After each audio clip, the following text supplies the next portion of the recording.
I love walking through a house with a seller. And part of the reason I love that so much is because I know that if you put me in front of the seller at their house, I'm probably gonna get that contract $20,000 to $30,000 less than I potentially would over the phone. That's good for me. Because in person, you have such a good opportunity to develop rapport with sellers. No matter what you're doing, whether it's over the phone or in person, rapport building is so important. Now let me just talk about what this is, right? As you go to a house, you give the seller a call, you need the seller to like you. Nobody will ever buy anything from or sell somebody to something they don't like. You have to like that person. So think of it this way. You go and try to buy a car. So you go to a car lot and there's a car lot here and there's one across the street. You go to the first one, you look at your car. You walk up, you say, hey, this is the car I like.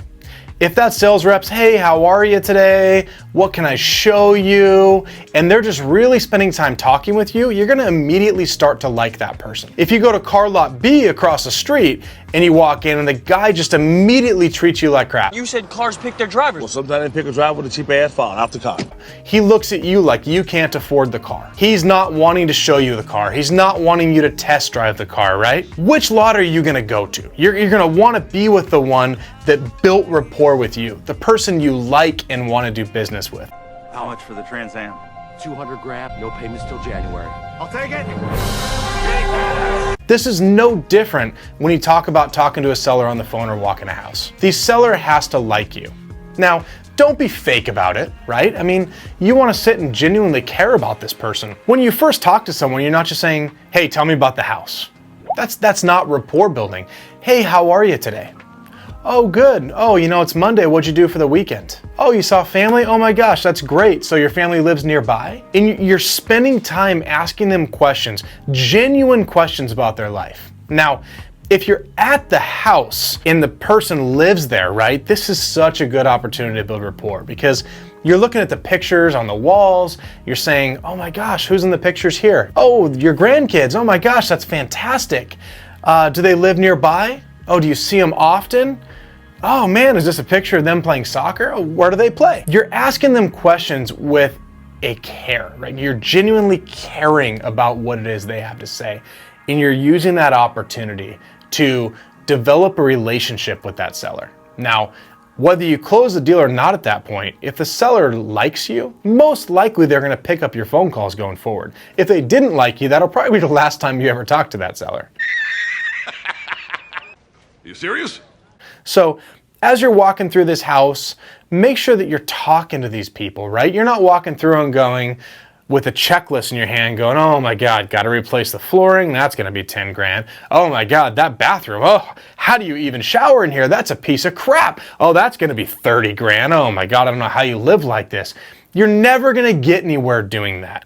So you can ask the seller, oh my gosh, if you had the opportunity to do any remodel on the house, you know, what is it you would like to do? And they might say, oh, I'd remodel the kitchen. I've always wanted granite countertops, or I've always wanted to take this bathroom and remodel it. Oh, really? What would you do with it if you were to remodel it, right? So you're genuinely caring and showing an interest of what it is they would want to do with the house. Now, you may not take those ideas. Your buyer may not take those ideas, most likely not.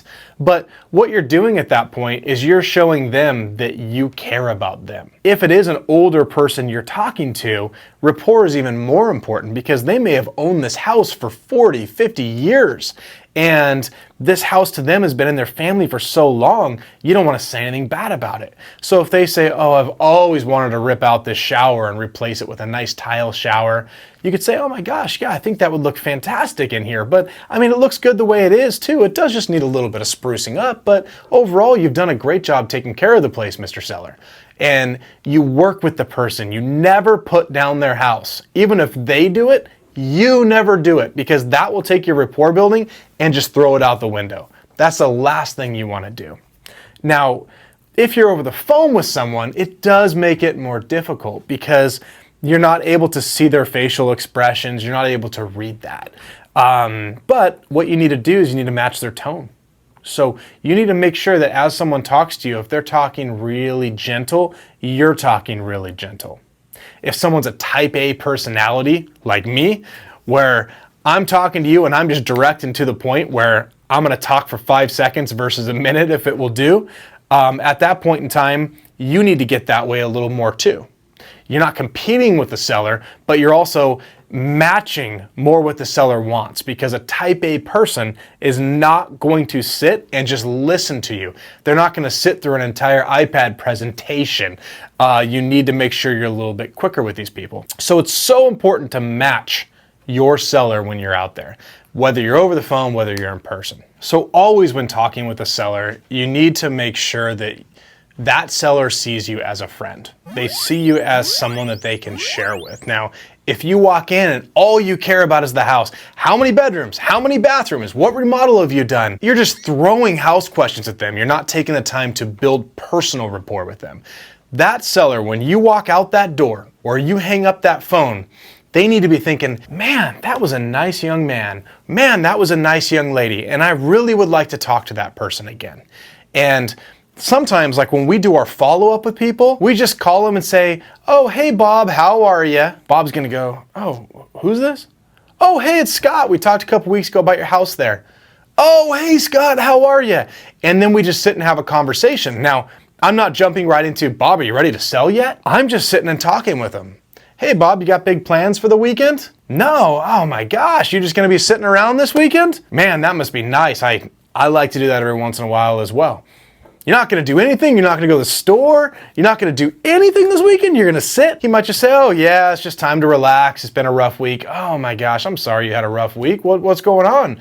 Was it work or, what is it? You'd be surprised how in-depth a seller will get with you. It's like you're talking to a best friend. They'll start talking, and then next thing you know, 30 minutes have gone by, and they're like, wait, this is the guy that was trying to buy my house. Why am I telling him about my workday? Why am I telling him about an argument I have with a family member, right? But people just get into liking someone and they just get to talking. And that's what you want to get a seller to do. And the only way you will do that is by developing rapport with these people. You have to truly care. Now, don't act like you care when you truly don't, because that will show. Get yourself to a point, a mindset where you have the ability to truly listen. Don't cut the seller off. If the seller cuts you off, you stop talking, because they're more important than you on that phone call, right? They have to be able to get out what they're going to say. You need the seller to be talking the majority of the time on that phone call, and you listening. You show them you're listening.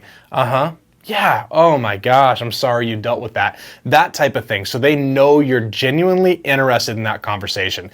If they have to say to you, are you there? Are you there? Over and over again, they can genuinely tell you just truly don't give a shit and you're trying to get to the sale. That will immediately kill your rapport building. So I love walking houses. I miss it. I haven't been out to truly walk a house with a seller in quite a while. But one of my favorite parts of doing it was knocking on that door and not knowing who I'm going to be talking to, right? You don't know if this person's going to come out the door and be immediately pissed because they dealt with something. You don't know if there's a divorce situation going on the other side of that door and the husband and wife aren't talking, but you're there in the middle. You never know really what's going to happen when you're at these houses. And I always found that so exciting because it gives me the ability to really practice sales skills. It gives me the ability to go in and try to learn quickly how I need to talk to each of these individuals in order to be able to get myself the furthest in the sales process. Now, you're probably not going to close a deal the first time every time, but you have to also consider that most likely if this seller called you, they probably also called competitors as well. So you're not just competing to try to get the deal, you're competing to have them like you better than the next person that is actually going to come through that door. Now, we've had times where we've been to houses where somebody else is coming in like 15 minutes. There's a video I did with Aaron and Mike where they were talking about literally a deal they locked up where a guy was coming like 15 minutes later and they were in a hurry because they knew that if they didn't lock this up, they were going to have somebody else coming in and trying to do the exact same thing. So they knew they had to do it. They knew they had to lay it on a little thicker to try to get that done. So always think to yourself that somebody else probably will come in after you. Somebody might have been there before you as well that they like even better. So your goal is to make sure that you are basically putting your best foot forward, that you are genuine, that you are a friend, and you are somebody that they truly just don't want to stop talking to. Now, let's talk about another side. So following up with sellers, right? So let's say you didn't get the deal, you go back to your office and you start that seller on a follow-up sequence. Maybe you're calling them once a week, maybe every 2 weeks. Now, the seller may not pick up the phone every time. Let me just give you an example. So Ryan, one of our sales reps, he's out in Dallas, Texas. And what he did is he followed up with a seller, voicemail, 40 some voicemails he left this person. And this person was not calling him back. Talk about persistence, right? He talked to her originally and then boom, she just ghosted. It was like voicemail like 46. Now, he had called her so many times, he knew what her voicemail said. He could literally repeat word for word what her voicemail was gonna say before it actually picked up, because she ignored him every time. And all of a sudden he's going, and then she picks up, "Hey, Ryan."